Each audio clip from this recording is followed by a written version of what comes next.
রশি লাগলে রশি নে, হাসিনারে ফাঁসি দে। এই হাসিনাকে আমরা বাংলাদেশে ফিরিয়ে এনে ফাঁসি দেওয়ার মাধ্যমে সকল যে গণহত্যা সে চালিয়েছে, এই যে গণহত্যা জাতিসংঘ দ্বারা স্বীকৃত একটা গণহত্যা, জেনোসাইড হয়েছে, সেই জেনোসাইডের আমরা বিচার করব ইনশাল্লাহ। আমাদের সামাজিক যোগাযোগ মাধ্যম সহ বিভিন্ন জায়গায় খুনি হাসিনা, যে দিল্লিতে পলাতক খুনি, সেই খুনি বলার চেষ্টা করছে সে নাকি আবার ফেরত আসবে, এবং তার কিছু দোসররা যারা বিভিন্নভাবে আমাদের দেশের ভেতরে লুকিয়ে রয়েছে, তারা ঝটিকা মিছিল করে বিভিন্নভাবে জানান দেওয়ার চেষ্টা করছে, তারা বাংলাদেশের রাজনীতিতে আবার প্রতিষ্ঠিত হতে চায়। আমি আপনাদেরকে কথা দিতে চাই, ইনশাল্লাহ বাংলাদেশে আর কোনোদিনও ফ্যাসিবাদের প্রতিষ্ঠা হওয়ার কোনো সুযোগ নাই, এই কথা আমি আপনাদেরকে দিতে চাই। অতীতেও আমরা যখন খুনি স্বৈরাচারী হাসিনার বিরুদ্ধে আন্দোলন সংগ্রাম করেছি, আমাদের ঢাকা শহরে আমার কিছু দামাল ছেলেপেলে আছে, আমার সাথে তখন মিছিল করতো আর স্লোগান দিত, ফাঁসি ফাঁসি ফাঁসি চাই, খুনি হাসিনার ফাঁসি চাই। তখনও আওয়ামী লীগ সরকার ক্ষমতায়, হাসিনা সরকার ক্ষমতায়। এবং 2024-এর 6 আগস্ট যখন আমি কারামুক্ত হয়ে আবার রাজপথে ফেরত আসি, সেই দামাল ছেলেদের নিয়ে ঢাকা শহরের অলিগলিতে স্লোগান দিয়েছি, রশি লাগলে রশি নে, হাসিনারে ফাঁসি দে। এই হাসিনাকে আমরা বাংলাদেশে ফিরিয়ে এনে ফাঁসি দেওয়ার মাধ্যমে সকল যে গণহত্যা সে চালিয়েছে, এই যে গণহত্যা জাতিসংঘ দ্বারা স্বীকৃত একটা গণহত্যা, জেনোসাইড হয়েছে, সেই জেনোসাইডের আমরা বিচার করব ইনশাল্লাহ। বাংলাদেশ একটি স্বাধীন সার্বভৌম রাষ্ট্র হিসেবে গড়ে উঠবে এবং অন্য কোনো দেশের, অন্য কোনো রাষ্ট্রের সেবাদাসে পরিণত হবে না। যে কারণে মহান মুক্তিযুদ্ধ হয়েছিল 1971 সালে তৎকালীন পাকিস্তান কর্তৃক আমাদের দেশকে দাবিয়ে রেখে একটি ভিন্ন রাষ্ট্রের একটি দাস হিসাবে আমাদেরকে দাবিয়ে রাখতে চেষ্টা করেছিল। তার প্রতিবাদে জনগণ জেগে উঠে এবং যুদ্ধ করে। একইভাবে আমি মনে করি 2024 সালেও আমাদের পার্শ্ববর্তী রাষ্ট্র ভারতের যে সেবা দাসে বাংলাদেশকে পরিণত করেছিল খুনি স্বৈরাচারী ফ্যাসিবাদী হাসিনার সরকার, তার বিরুদ্ধেও একটা ক্ষোভ প্রকাশ ছিল 2024-এর জুলাই গণঅভ্যুত্থানের একটা অন্যতম উপাদান।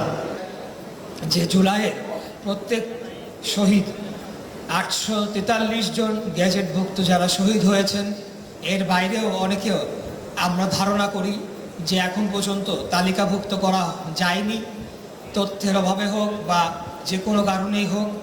আমরা সকলকে তালিকাভুক্ত করার অক্লান্ত চেষ্টা করব এবং দ্রুততম সময়ে এই তালিকাটি সম্পন্ন করে সকলে যারা শহীদ হয়েছেন তাদের স্মৃতি সংরক্ষণ করার জন্যে তাদের যে তথ্য, সেই তথ্য আমরা সংরক্ষণ করব আমাদের মন্ত্রণালয়ের পক্ষ থেকে, এবং তাদের জীবন বৃত্তান্ত এবং কর্মকাণ্ড এবং বিগত দিনে আন্দোলন সংগ্রামে তাদের তথ্যচিত্র যাই আছে, যতটুকুই পাওয়া যায় সকল কিছু সংরক্ষণের মাধ্যমে আমরা একটা নির্ভুল শহীদদের তালিকা প্রণয়ন করতে চাই। খুনি স্বৈরাচারী ফ্যাসিবাদী হাসিনার বিরুদ্ধে এবং তার দীর্ঘ 17 বছরের গুম, খুন, হত্যা এবং অত্যাচার, নির্যাতন, জুলুমের বিরুদ্ধে যে পুঞ্জীভূত ক্ষোভ জনগণের মাঝে জমা হয়েছিল, সেটির বিস্ফোরণ ঘটেছিল এবং ছাত্র জনতা দলমত নির্বিশেষে এক কাতারে তারা রাজপথে নেমে এসে স্বৈরাচারের পতন ঘটিয়েছিল। এলো বাবুরে বাবু, এরা কারা? এরা কোথা থেকে এলো?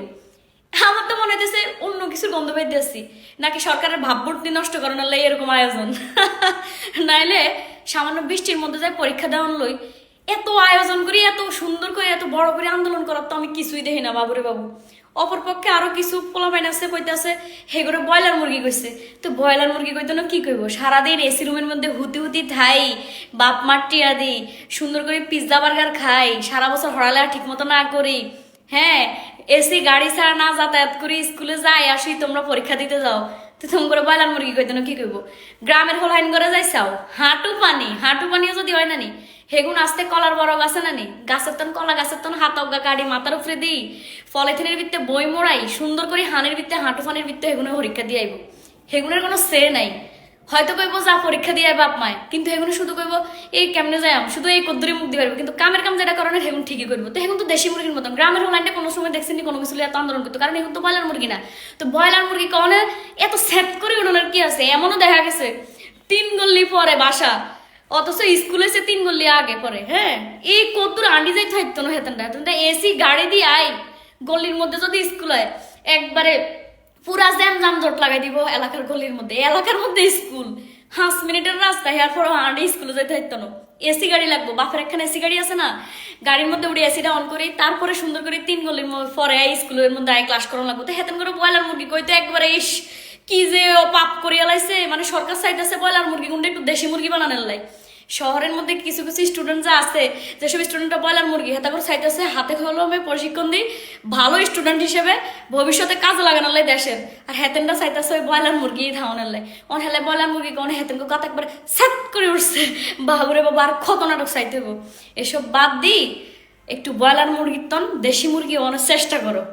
হ্যাঁ, সব কণ্ঠকাকীর্ণ পথ নিজেরা অর্জন করতে চেষ্টা করো। হুদাই রাস্তার মধ্যে নামে সরকারের ভাবমূর্তি নষ্ট করার চেষ্টা করার কোনো দরকার নাই। সব ইন্ধন যাতারা জোগাইতেছে, হেতাকে দিকে না খেয়াল দিই, ঠিক মতো লেখাপড়া করো, মানুষের মতো মানুষ হও, দেশের হাল ধরো। সরকার চাইতেছে সবাই হাতে কলমে প্রশিক্ষণ দিই, লেখাপড়া করাইতে এবং শিক্ষা খাতে নতুন একটা জিনিস লয়ে আইতে এবং নতুনভাবে শিক্ষা খাতটারে কাজে লাগাইতে। ঠিক আছে, যেসব অটোপাশা ছিল সবকিছু বাদ দিই নিজেরা নিজেকে ব্রেন খাড়ায় মেধা খাড়ায় সুন্দরভাবে পরীক্ষা দেওয়ার চেষ্টা করে। আর বাংলাদেশের মধ্যে শিক্ষার্থীদের কিছু হলে সুইসাইড করে, এটা কোনো নতুন কোনো ঘটনা আমরা কিনা আগে দেখি না?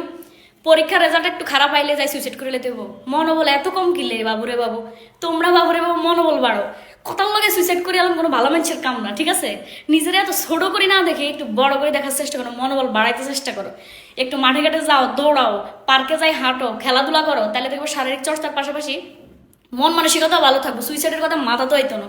ঘরের মধ্যে থাই বইবে বলার মুরগি নাও, একটু মাঠে ঘাটে দৌড়াও, একটু চেষ্টা করো নিজের এই সারাদিন মোবাইল স্ক্রলিং না করি, সারাদিন টিকটক না করি, সারা বছর টিকটক করে এই পরীক্ষার সময় ভেড়ার মতন না করি, সুন্দর করে একটু মাঠে ঘাটে দৌড়াও, একটু ব্যায়াম করো, পার্কে যাই, ঠিক মতো লেখাপড়া করো, দেখবো ভবিষ্যৎ এমনি উজ্জ্বলে যাবো। তো আন্দোলনের দরকার হইতো না। ঠিক আছে, আমার কথা যদি ভালো লাগে থাকে ভিডিও বেশি করে শেয়ার করে দিবেন আপনারা, সবার দেখার দরকার আছে এই ভিডিওটা। ঠিক আছে, ব্যাগকে বেশি করে শেয়ার করে দিবেন, আর ব্যাগে ভালো থাকবেন, আমলে বেশি করে দোয়া করবেন। আসসালামু আলাইকুম, আল্লাহ হাফেজ।